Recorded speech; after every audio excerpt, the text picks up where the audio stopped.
Buenos días, jóvenes, sean bienvenidos a la unidad temática 6 del área de ética del grado séptimo. Recuerden que mi nombre es Elizabeth Meneses, docente del área, y estaré acompañándolos durante esta unidad. Recordemos que la unidad temática 6 se centra en la retroalimentación de un tema en específico, el cual retomaremos desde el carácter como forjador del futuro, dado las necesidades específicas que se presentaron durante el trabajo de este, donde algunos compañeros presentaron algunas dudas frente a el entendimiento del mismo. Entonces, vamos a proceder directamente a la explicación de la temática. Recordemos la importancia de estar muy atentos durante la explicación para poder comprender con mayor claridad el tema que estamos exponiendo.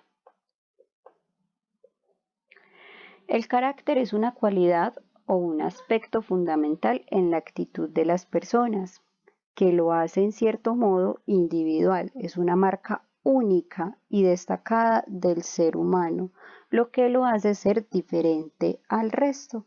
Entonces, lo importante que tenemos que identificar dentro de este significado es que el carácter está asociado a un comportamiento de cada persona.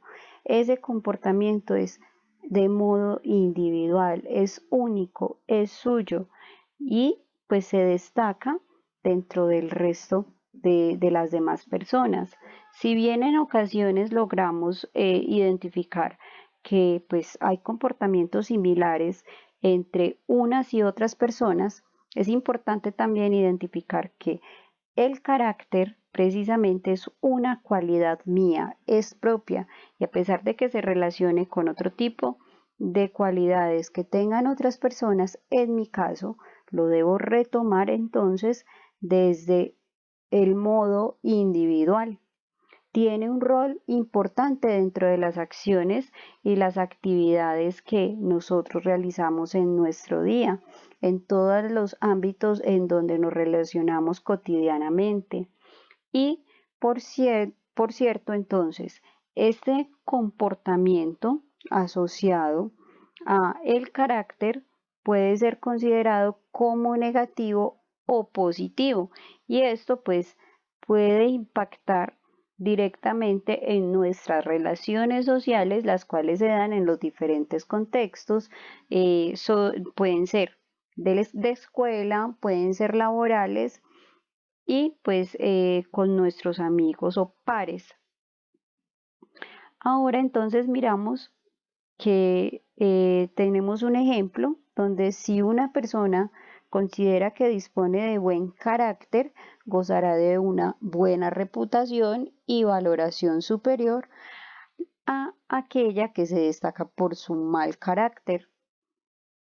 A las personas con mal carácter les cuesta más entenderse y socializar con otros, mientras que las personas que disponen de un buen carácter suelen ser muy bien recibidas y tienen muchos amigos y sus proyectos son más exitosos. Socialmente se suele huir de aquellas personas que no tienen buen carácter, no solamente porque no tienen una visión positiva de la vida, sino porque suelen disponer de una tendencia recurrente hacia el maltrato de los otros. Entonces acá vemos cómo el individuo es catalogado por el comportamiento asociado al carácter. Cuando asume conductas precisamente en las que pone en juego su relación con el otro. En este caso vemos que lo clasifican como buen y mal carácter. En este espacio entonces vemos dentro de esa clasificación que las personas que tienen un buen carácter son más bien recibidas en cualquier contexto de socialización, entre sus amigos, en sus hogares, pero vamos a mirar entonces que aquellas personas que por algunas situaciones tienen un carácter que es clasificado como malo o el mal carácter llamado de esta manera, suelen ser rechazadas y aisladas por el resto de personas, porque tienden a pensar que estas personas que tienen mal carácter pueden maltratar al resto de personas que están en su alrededor. Entonces, vamos a mirar en este espacio también las 5 dimensiones que están asociadas al carácter y son fundamentales entonces para que nuestra formación de ese carácter sea bastante claro a medida en que vamos desarrollándolo. En este caso, entonces encontramos el primero o la primera dimensión que se nombra como el conocimiento de las reglas sociales. El individuo comienza a reconocer e identificar esas reglas que están en los diferentes núcleos, los diferentes contextos en los que él se socializa. Ahora vamos a encontrar el grado de respeto hacia esas normas. En primer lugar, como lo vimos ahorita, él reconoce e identifica que hay unas normas. Ahora, dentro de el segundo espacio que estamos viendo o dimensión social, él comienza a respetar esas normas y entiende que son prohibiciones que pues están explícitas precisamente para mantener unas buenas relaciones sociales.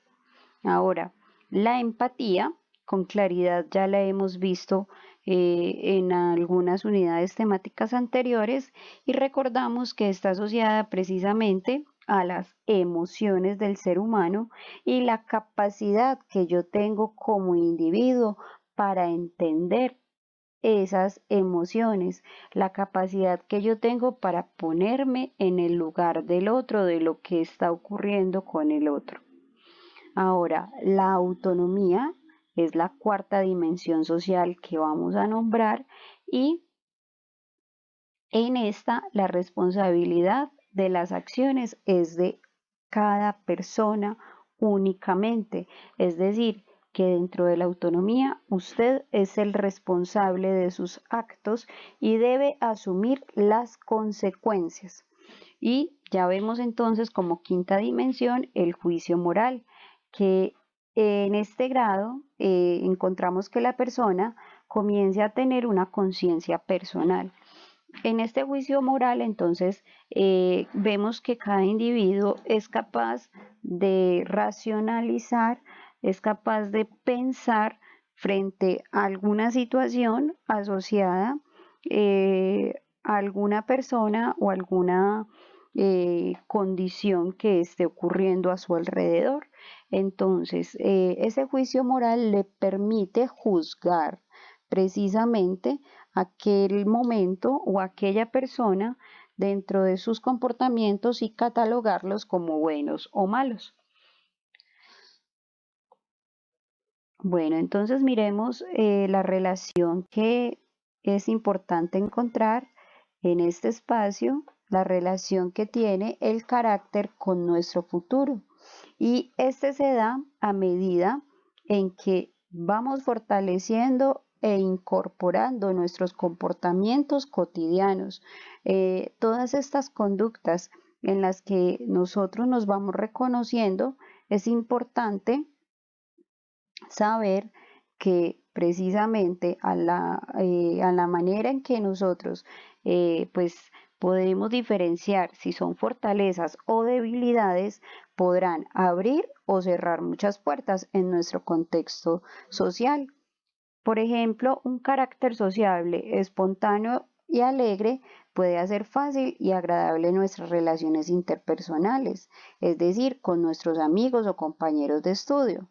Además, también puede generar mayores oportunidades en un contexto laboral, pero ocurre todo lo contrario si, por ejemplo, el carácter es débil e inestable.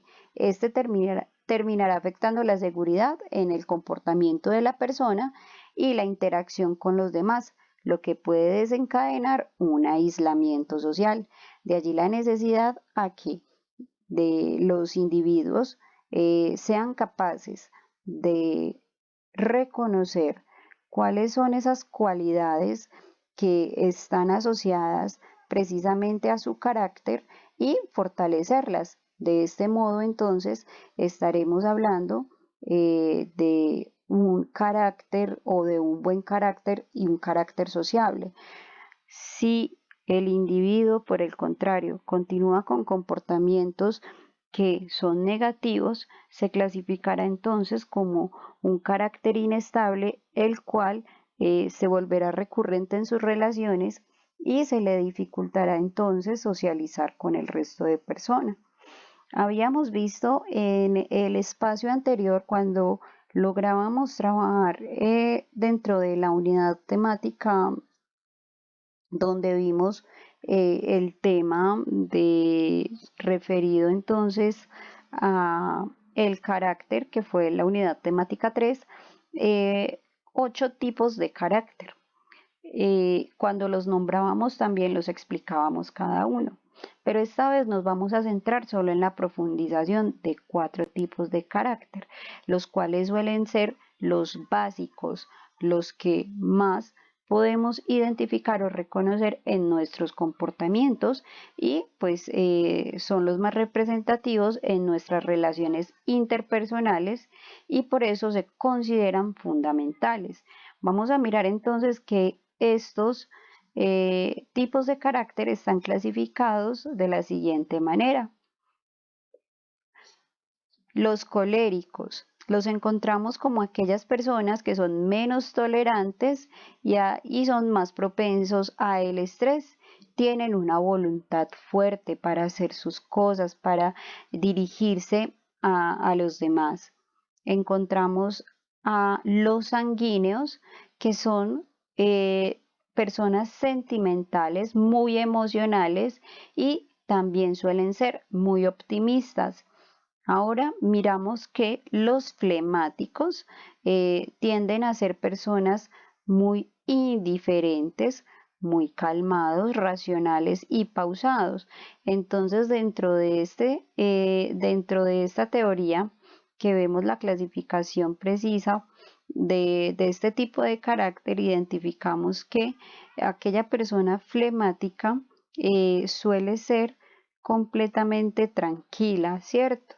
Es una persona que no se deja afectar por nada de lo que ocurre a su alrededor y suele entonces dar respuestas muy pausadas y racionales a cada condición o situación que se presente. Y encontramos entonces los melancólicos, que son personas depresivas, somnolientos y abatidos. Suelen también ser pausados, pero entonces estos melancólicos se centran en la negatividad de las cosas que ya han pasado con anterioridad. Tienden a estar asociados a sentimientos de tristeza, a comportamientos limitantes en los que constantemente pueden decir no soy capaz, no puedo hacerlo y se sienten abatidos constantemente por esto. Entonces, acá está la explicación clara de estos 4 tipos de carácter, los cuales entonces ustedes deberán tener presentes en la realización de la actividad evaluativa central. Por el momento entonces los invito a participar de el foro y también pues aquellas personas que deben realizar la actividad evaluativa central los invito a que estén entonces dispuestos para la realización de su trabajo y también entonces que observen el video de contenidos de profundización en donde podrán entonces identificar dentro de estos tipos o de estos 4 tipos de carácter cuáles son entonces esos comportamientos o características asociadas a estas personas. Muchas gracias por su atención y que tengan un excelente día.